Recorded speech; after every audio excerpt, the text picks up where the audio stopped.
Okay, we are live this evening for our civic education, and this evening we are talking with our Community and Economic Development Department. We have some really wonderful guests tonight, and before I jump into discussing tonight's session, I do want to just provide a couple of quick updates to those who are either on or will be watching this video. So a couple of quick updates. City of Rockford just was notified and approved at City Council last night $680,000 of assistance for those individuals or those landlords who are in need of rental assistance. This is really exciting.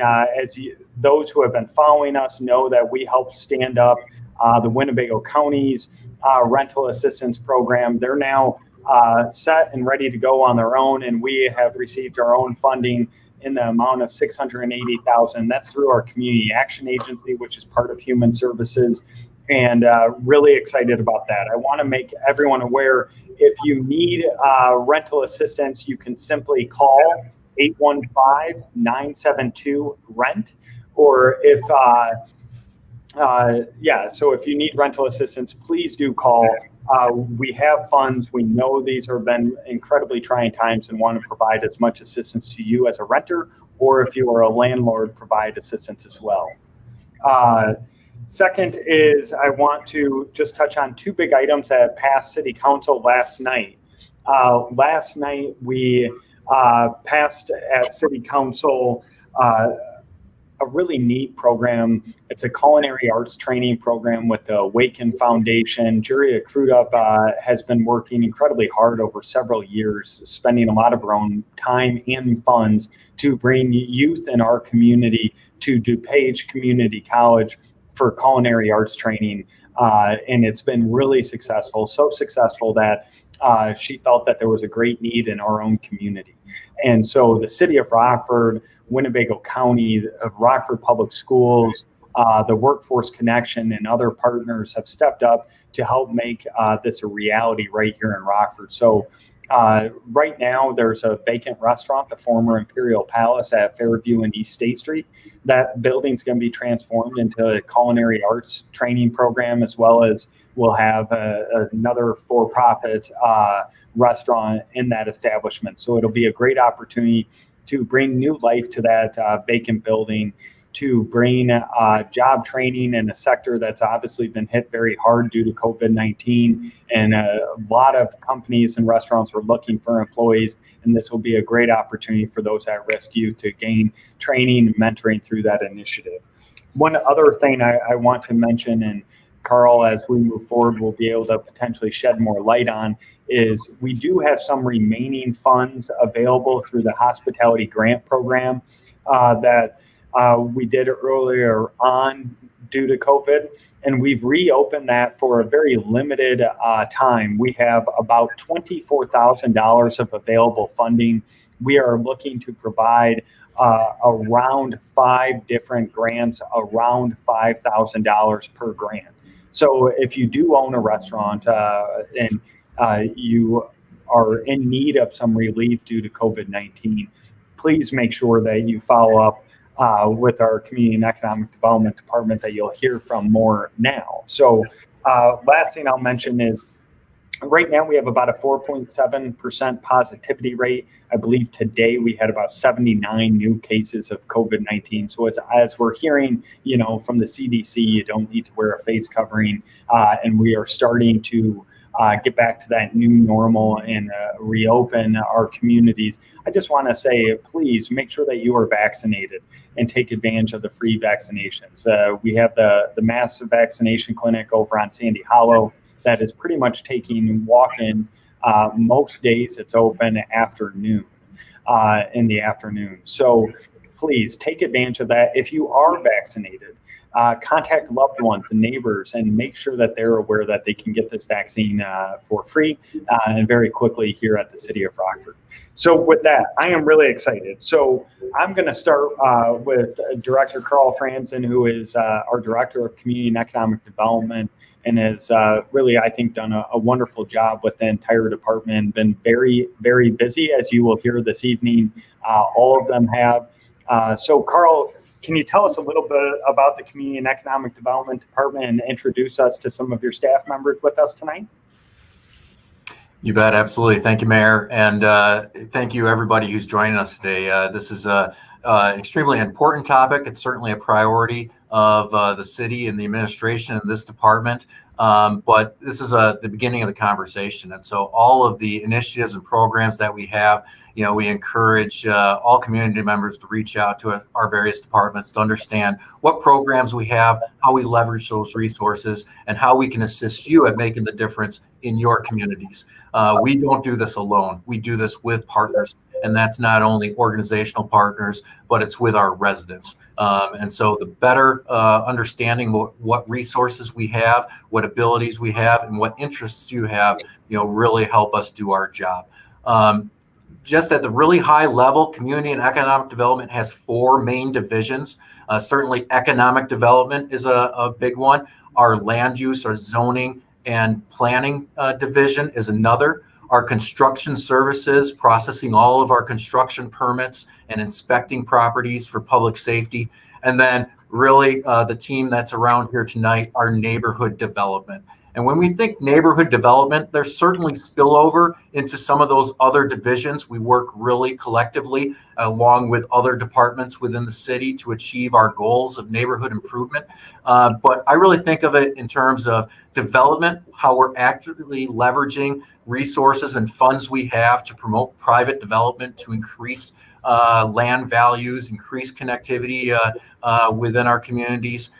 It's the standards, what our actual ordinances are that maintain property standards for public safety, and also our neighborhood standards for that quality of life for you as a property owner within the city. And then finally, a very important part, and very excited to talk more about it, our engagement, how the city's taking a real intentional approach to engaging residents, not only on that education side, but with the city, but also neighbor to neighbor. And that's key to, loving the place that we live. We want to love Rockford because that's where we live, and there's so much that goes into it. And the city plays a big role in it, but I truly believe residents play a role in that too. And so engaging, understanding the community, and really walking that walk is really key. Awesome. Thanks so much. So we are really fortunate. This evening we have Barb Chidley with us. We have Deb Dorsey and Jesse Schaefer with us. So Jesse, I'm going to put you on the spot a little bit. Talk to us a little bit about your role in the department and what you do on that day-to-day work schedule. So I'm the neighborhood stabilization officer for our department. I lead our demolition program. I educate the community on our ordinances that we have. I do the vacant land registry, the rental registry. The big one right now is weeds. Those are rearing up a lot faster than they were last year. And sanitation, the blight in the neighborhood, and working with our inspectors in our property and neighborhood to work on more of our complicated cases that we want to get cleaned up. Excellent. So you're just a little bit busy, I'm guessing. So again, just to put you a little bit on the spot, Jesse, so right now you mentioned weeds, and just for everyone at home, we're talking about tall grass, not recreational marijuana. So we are seeing lots of those cases, right? Ballpark, how many are you seeing, and what does a citizen do to report those? Okay, so I pulled the numbers before we did this. So last year around this time, we had gotten probably 143 service requests for lawns. We are at 298 already this year. And also proactively, we are close to 160 cases we've started. We are keeping our interns busy, and plus the other inspectors definitely. The best way to go about putting in a request for weeds is on the city's website. On the left-hand side, there's report an issue and a service request. The reason that this is the best way to go about it is you can track the process and see if we've been out there, see if we started a case, where it's at. Usually when we first go out to a property during the year, it gets a letter of notice and time for them to comply. But if you have a service request number, if you don't feel comfortable putting your name, you can still enter it in on the website and check the progress as it goes. Awesome. And I think that's really important, and not to dwell on this too much, but since a lot of people are issuing these and calling all their members about it, it is super easy to create an account. You can also enter as a guest, but if you do create an account, as Jesse mentioned, you actually get to monitor our City of Rockford staff's progress in that case, because as Jesse mentioned, the first time we go out, our whole goal, we don't want to come down on people. We want people to come into compliance. And so appreciate the process and all the work that you and your team do, Jesse. So thank you. Deb, so talk to us a little bit about your role in the department. Thank you, Mayor. So I'm the Housing and Program Manager for Neighborhood Development. Our team manages and administers state and federal funding focused on community and housing development. Really, the funding that we receive is from federal funds and from state funds. The federal funds are entitlement funds, meaning based on the demographics of the city, we're entitled to certain formula grants. State funds are funds that we specifically apply for to leverage our federal funds to assist with our programming. So really focused on neighborhood revitalization. So programs include housing rehabilitation, homeowner assistance, and we provide a good portion of the funding for demolition, as Jesse talked about, that she manages in her team, but our team works together on that as well. So in terms of programming, earlier this year, we launched a roof replacement program. We had applied for a grant through the Illinois Housing Development Authority last year. We received $520,000, which we believe is about 30 homes. We're in the process of working through applications and closing to assist single-family homeowners that are income eligible with roof and related costs. We anticipate there will be additional rehab programs throughout the year. We also have a homebuyer assistance program in which we can provide financial assistance, again, to income eligible homebuyers who are looking to purchase a home within the city of Rockford. And another program, which I think is near and dear to your heart, Mayor, is the Mo to Own program, which you initiated as part when you were an alderman with the city. And that's a program in which the city has vacant properties that adjacent homeowners or 501c3 organizations that work in the neighborhood, that they can apply to maintain the property for 2 years, and then they can, the property will be transferred to them from the city. So we've had 13 participants who have gone through that program.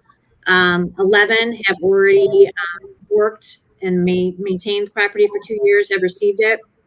We have 2 remaining homeowners that should be receiving their property at some point this year. Right now, there's about 54 properties on that list. So those are the main programs that we're focused on, really focusing on helping to revitalize neighborhoods and assisting residents to bring their houses up to code and make sure that they're healthy for everyone to live in.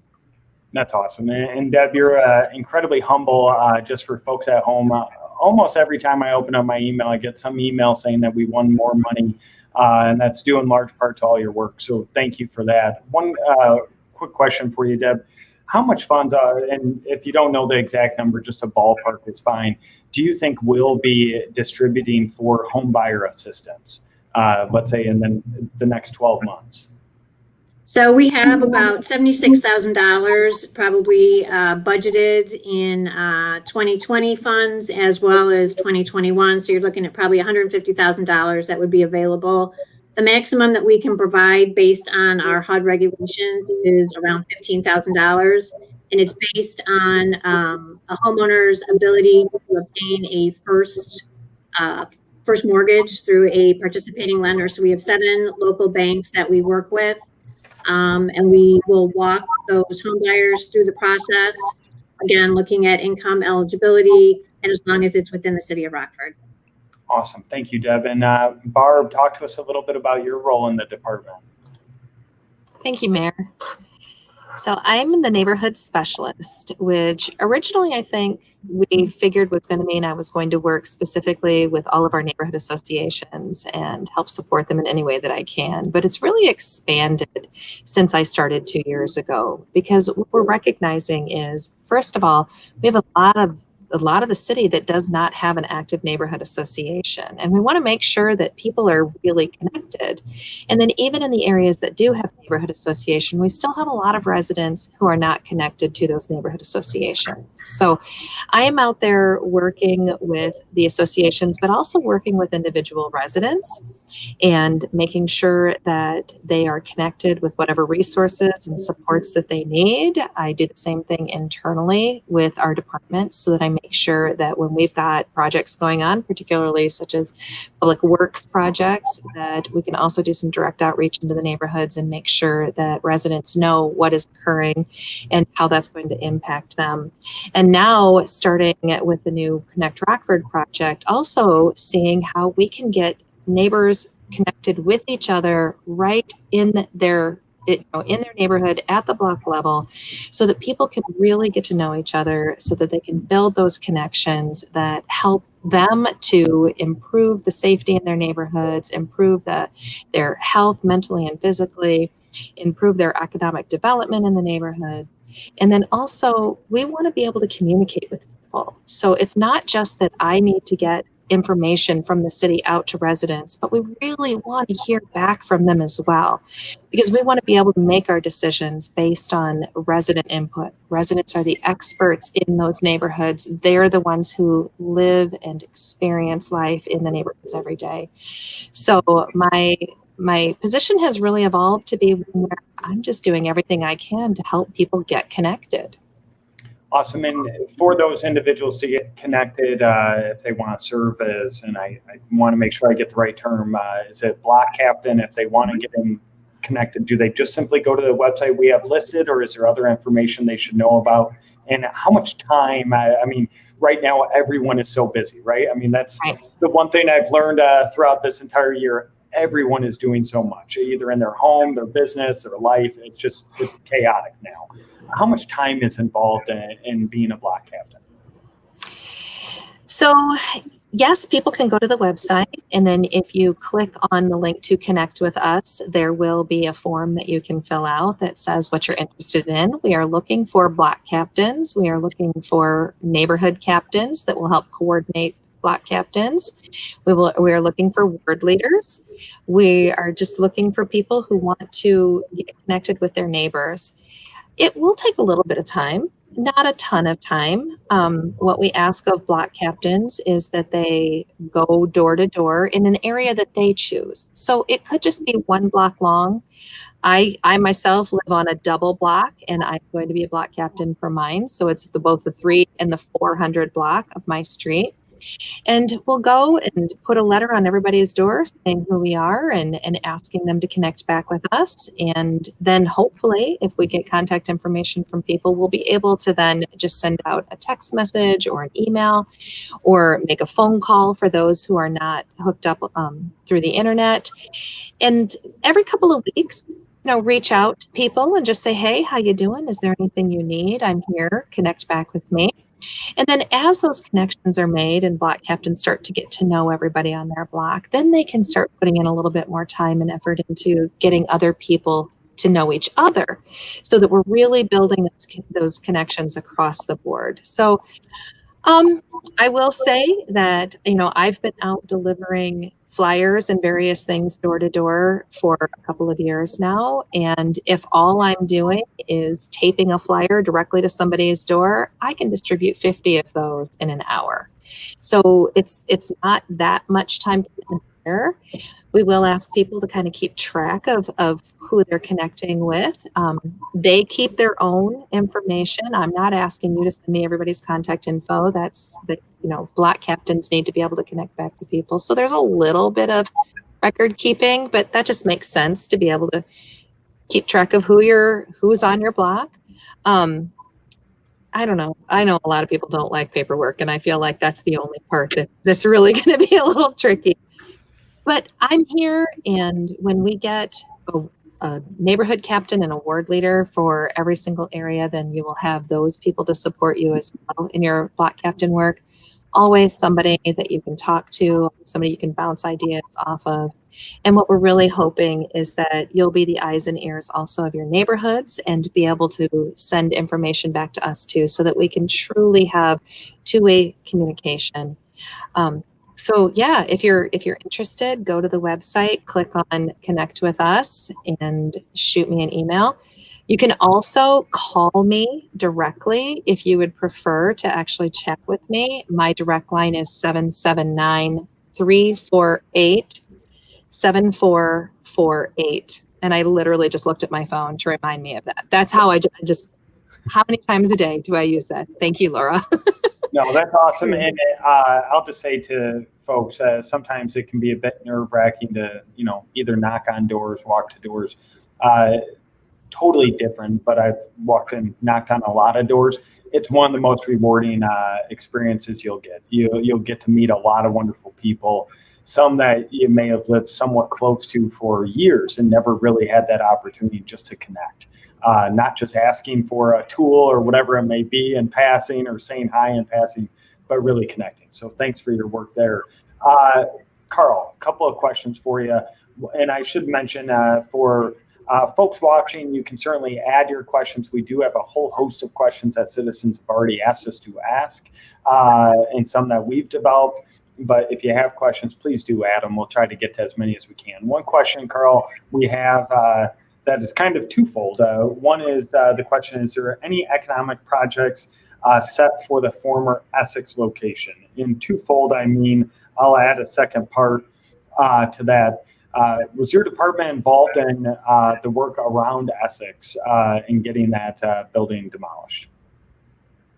Great question, and the answer is yes. So one of the really interesting but also challenging aspects of the work that we do is we all have our goal of community and neighborhood improvement, but we don't have complete control. We are certainly dealing with other parties, specifically private property owners, whether that's a residential or commercial property, and they have rights as it relates to their property ownership. But they also have responsibility. And, it's our job, and, what we do is to use those proverbial carrots and sticks. So we got the carrots, and you mentioned a lot of the great grant work that Deb has done to bring in, grant dollars for residential sides.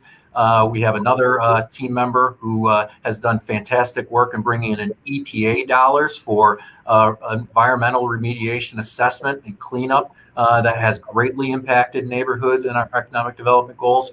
And on the flip side, we have our carrots. And so when we are with problem properties and where they are blighted, and we've had challenges of progressing positive development, we have utilized our ordinances to push those property owners to maintain their properties, or in the case of Essex a couple of years ago, to bring down that structure. And so we were engaged in a lawsuit a couple of years ago with the property owner of Essex that eventually resulted in the demolition of that property. We are right now with a demoed property, but not a completed property. And so the status of it is that we still have the foundation there. It's a large parcel, 15 acres. And so a couple months ago, the city council passed a new nuisance solid waste ordinance. And that's one of the additional tools that we're utilizing to hold the property owner accountable. But at the same time, we are working on the private demand side for development that would be interested. Again, a 15-acre site on a brand new $30 million North Main neck across the street from great investments of Swedish American and plenty of other private investment. Highly attractive site. So how do we use our tools to as the sticks with the property owner to hold them accountable, at the same time the tools that we have for carrots for demand, so that we can work with the next end user to positively redevelop that. And we've had certainly positive conversations, and it's going to be a mix of that sees that forward. And so it's certainly going to be a process, but it's one that we are actively engaged in. Excellent, thanks. And that was a good question, Holly. So again, if anyone watching has questions, please throw them in the chat and we'll work to get as many of those answers for you as possible. So Carl, a couple of others, and I'll kind of put this into one question. So talk to me a little bit about your role in neighborhood development and improvement. And then specifically, when it comes to the improvement piece, what strategies, tactics is the city using? Yeah, absolutely. So very similar to the Essex and economic development side, same thing. We have our carrots and our sticks. We have our residential, loan programs to help leverage those grant dollars with private investment to fix up properties, not only for the benefit of that resident, but for the benefit of that block. And we also have our carrots. Jessica referred to our long grass ordinance. And yes, we want compliance, but push come to shove after that compliance period, we're going to go out and mow that because that is a negative impact on the quality of life to neighbors. And then we're going to hold that property owner responsible for paying us back for that bill. Or our demolition, if a property becomes a public safety hazard and is no longer rehabable, we're going to utilize our grant funds and actually bring down that property. But again, from that control aspect, a lot of people may not know when we take down a property, we don't actually take ownership. It's still a private property, and we do that for a couple of reasons. Number one, because of the legal statute for that gives us authorization to demo, but also we want to protect taxpayer dollars, and we don't want long-term exposure to taxpayer dollars for property. We're not in the business of owning property. We want to reclaim that, bring that back to the private sector. And so, our role is using those carrots and sticks and really growing our toolbox, growing our tools to be able to do both sides of that. And I think we've done some really exciting work along those lines. One great example is the land bank. Just a couple years old here, we received a grant from IDA, technical assistance grant, to establish that, and a couple subsequent grants to fund that, to acquire residential properties. And we've now done a couple auctions that have put those properties back into private hands. So these are properties that had been over 2 years of not paying taxes and are vacant, and now they're in private hands. They're seeing the private investment and being a benefit to those neighborhoods and communities.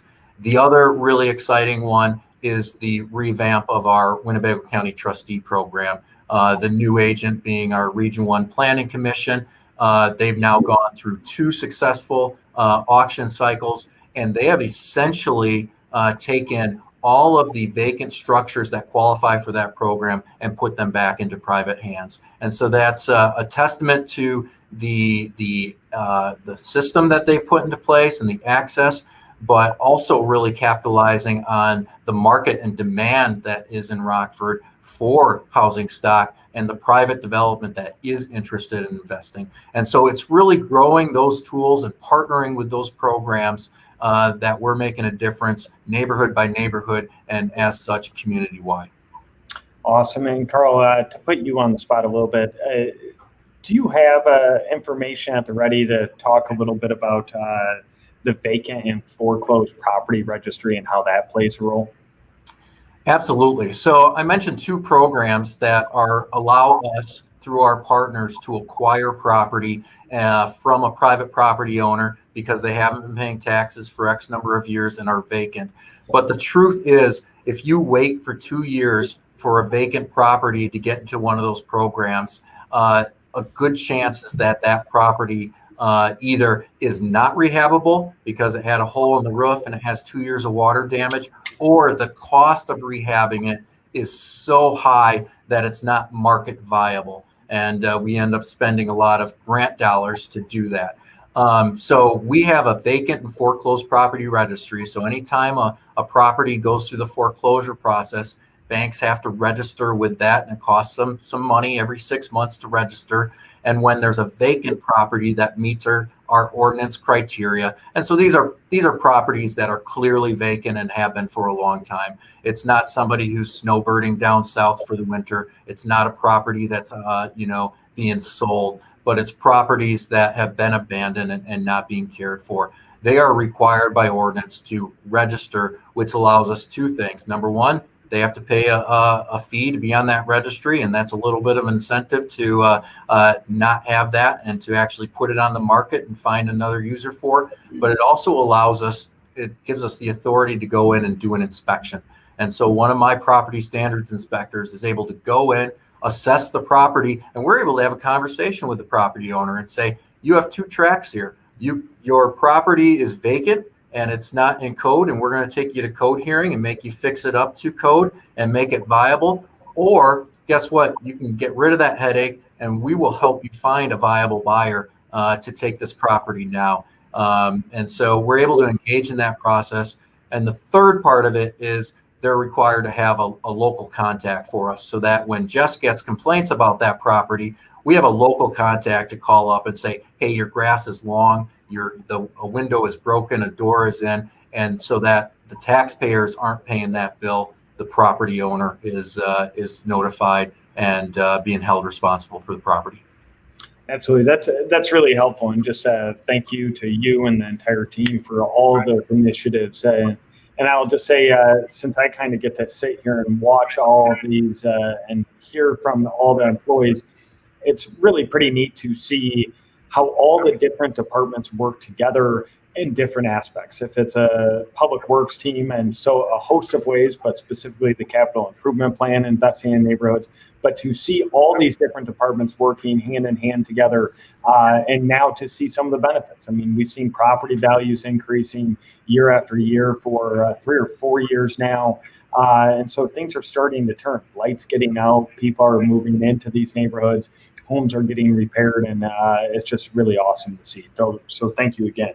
So you mentioned, Jess, regarding complaints. So Jesse, is your job, do you feel like it's more complaint driven, or is it more proactively looking at code violations? Talk to me a little bit about that.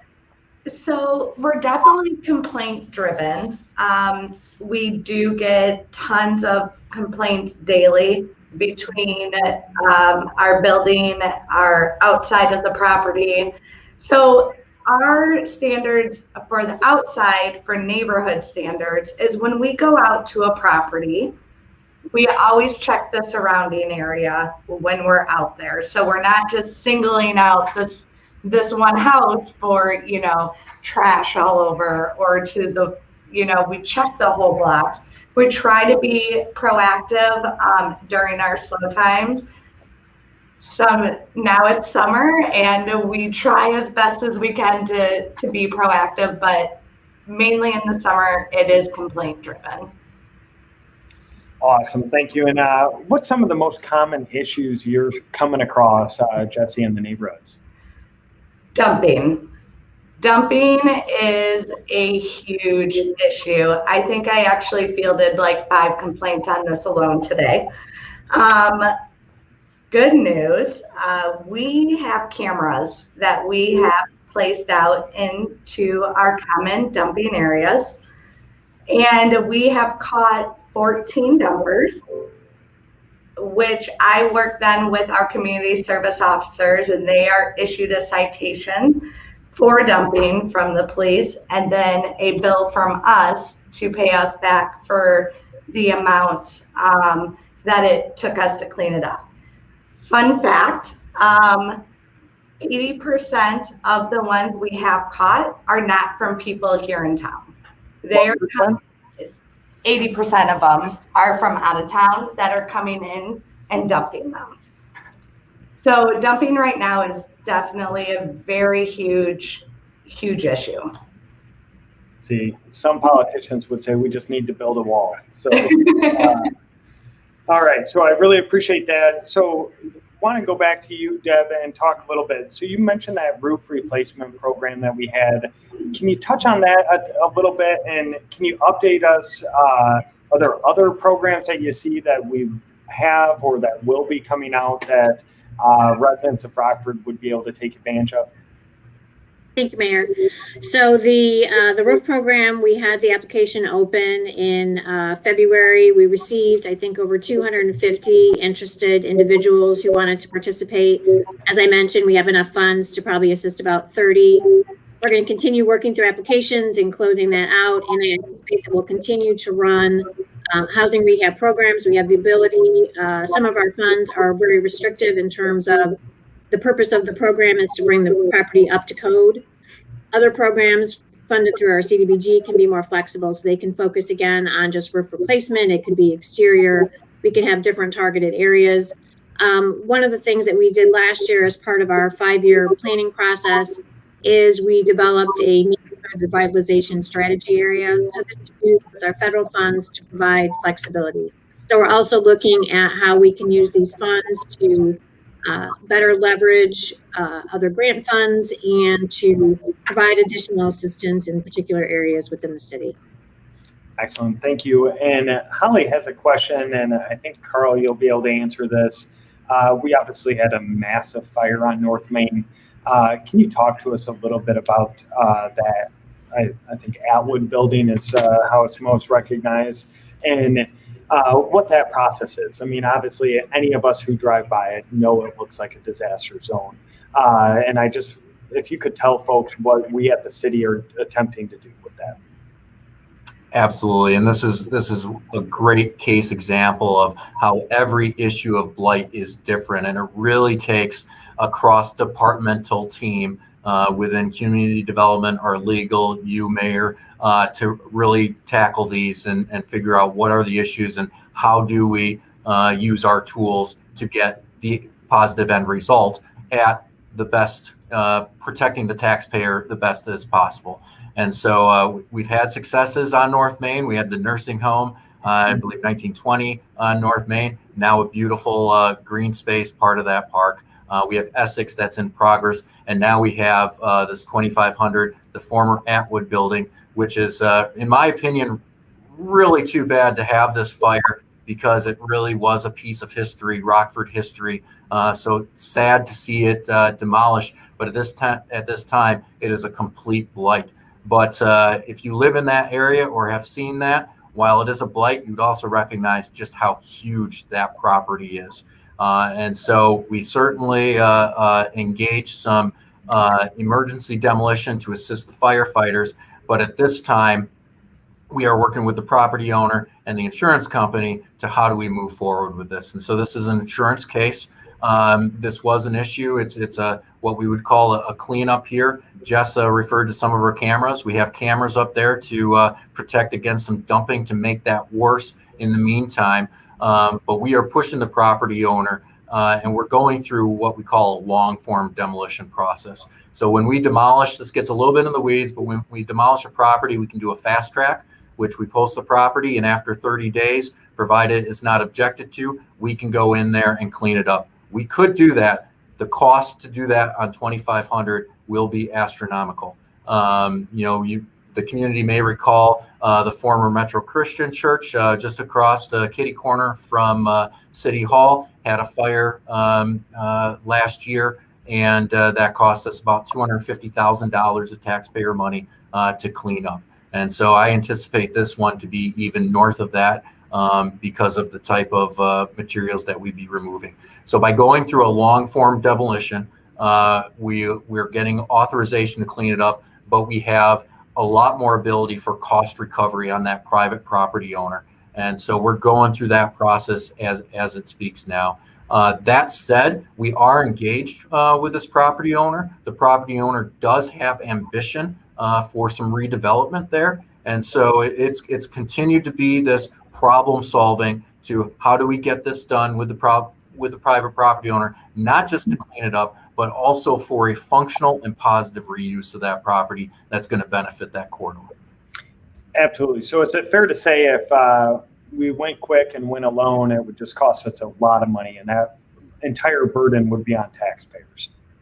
That's correct. And so, you and I completely agree with the community that the current state is unacceptable and that it is a blight on that area.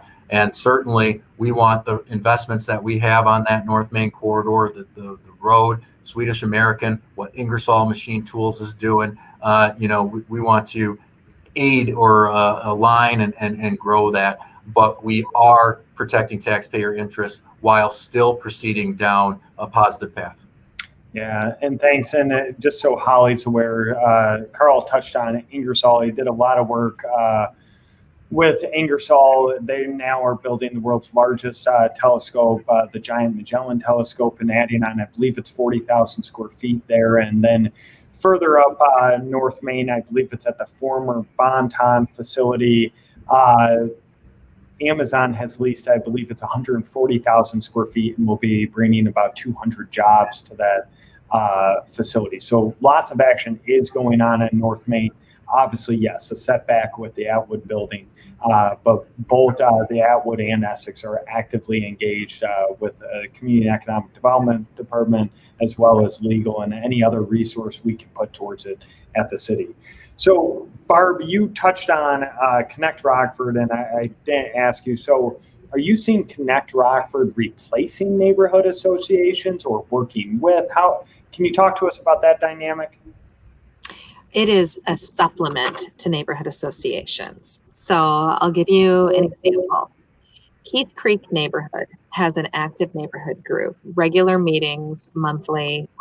They met a couple of times during the summer last year outdoors. They've resumed some meetings. I was just on a meeting with them today, planning a wonderful big neighborhood event.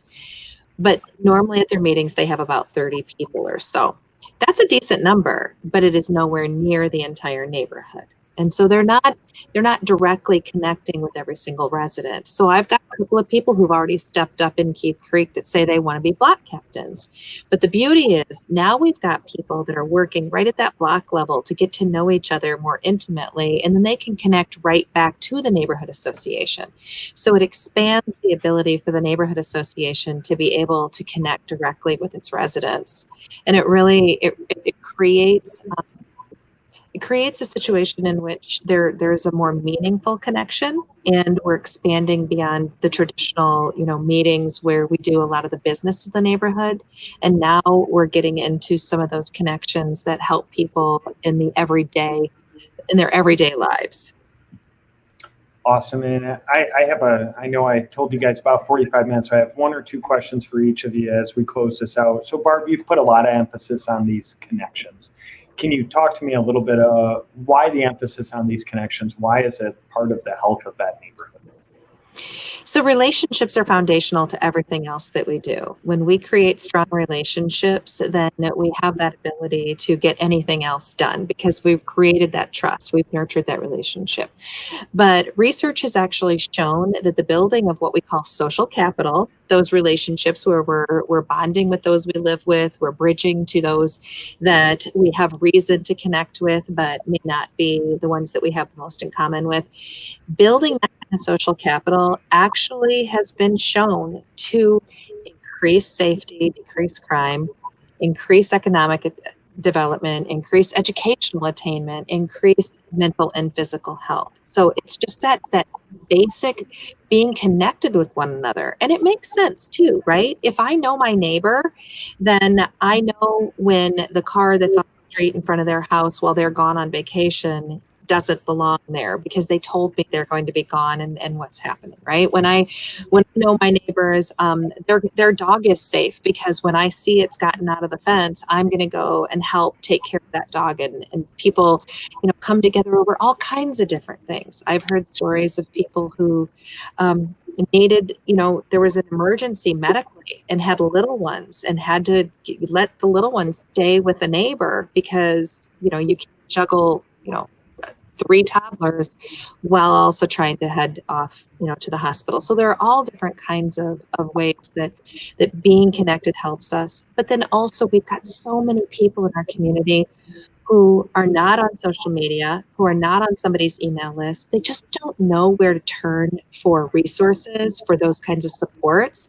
And when they're connected with somebody, now they have someone that can help them to also get connected with with anything that they need to help improve their quality of life, from transportation to healthcare to a food bank to veteran services to literacy council.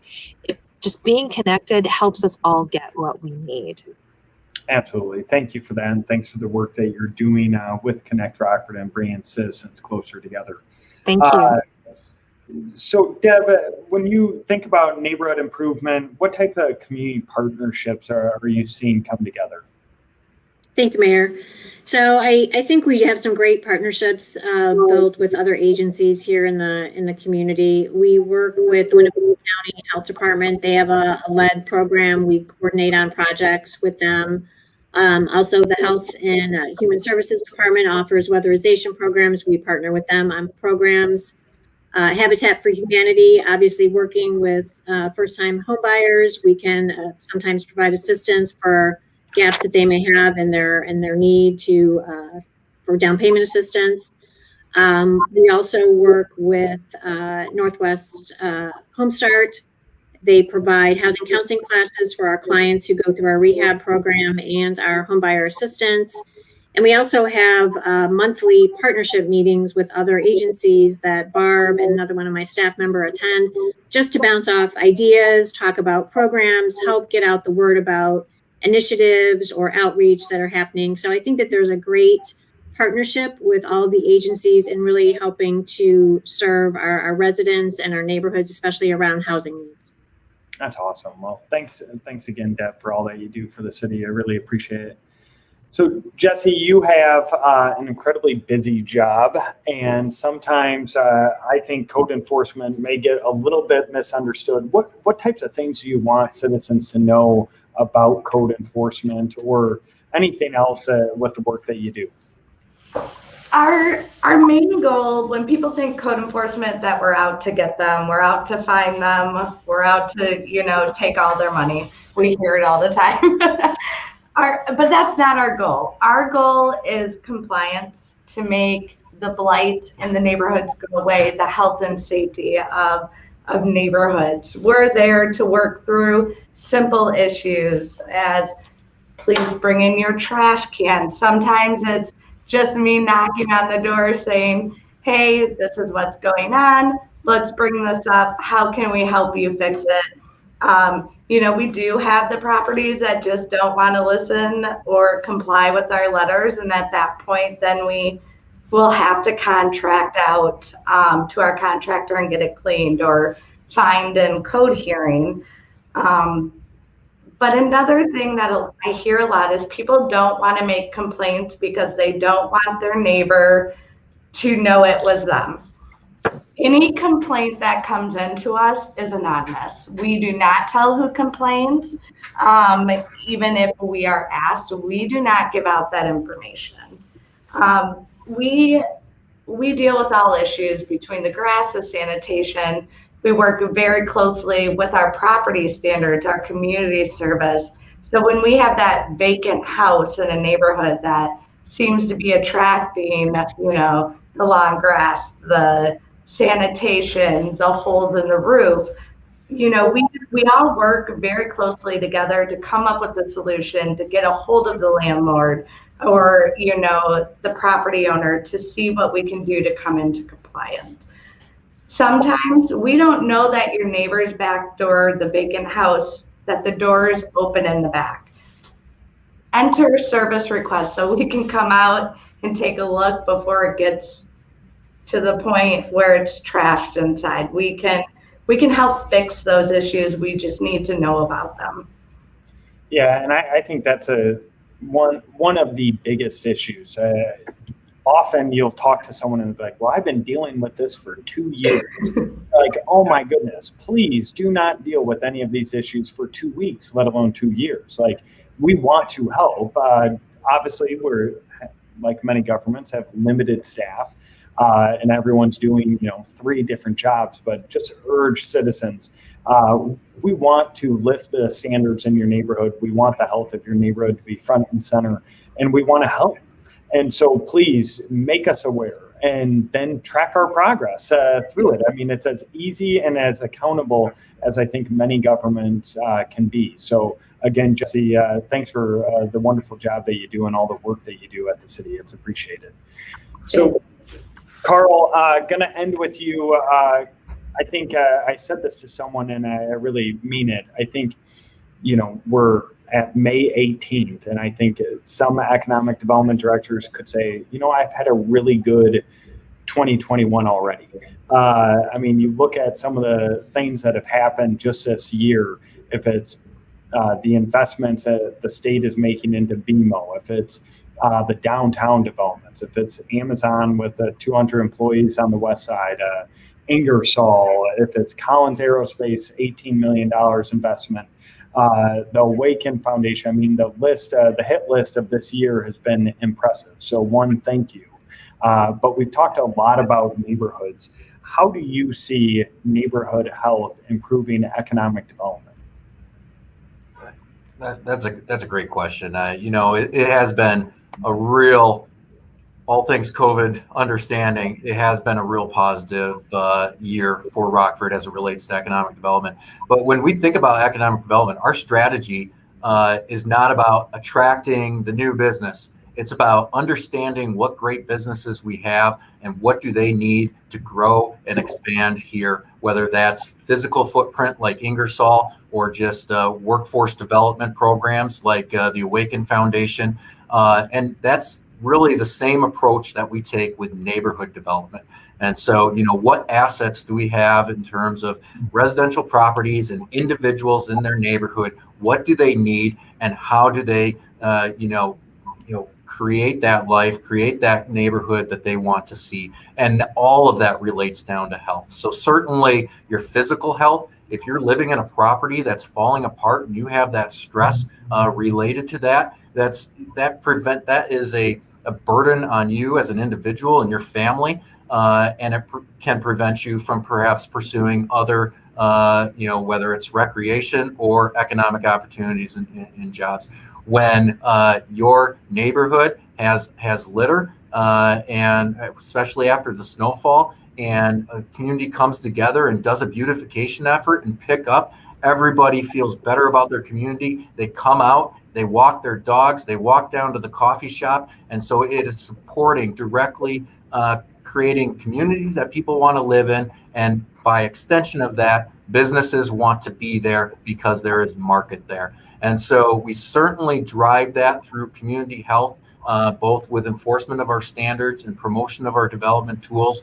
But we've also done that on that economic development side. So when we have marketed our community development block grant dollars for small businesses, we have done that specifically in programs that are structured for neighborhood businesses, for small businesses in our neighborhoods, not only with our general dollars, but also with our COVID dollars. You mentioned it at the front. I want to give another pitch for it, but our hospitality grant program applications are due 5 o'clock tomorrow. It is a limited application because we have relatively small amount of funds left, 24,000 of the initial 900,000 that we received. But if you are a bar or restaurant that saw a decrease in revenue in 2020 versus 2019, please find that application on the City of Rockford's COVID site and fill that out and send it in by the end of the workday tomorrow. There are some requirements like DUNS numbers and SAM.gov numbers that will be needed before distribution of funds. But even if you don't have those now, still send in the application so that your spot's reserved. And depending on the number of applications, we'll have to do a lottery to match the capacity we have. But I definitely want businesses to know that that's available.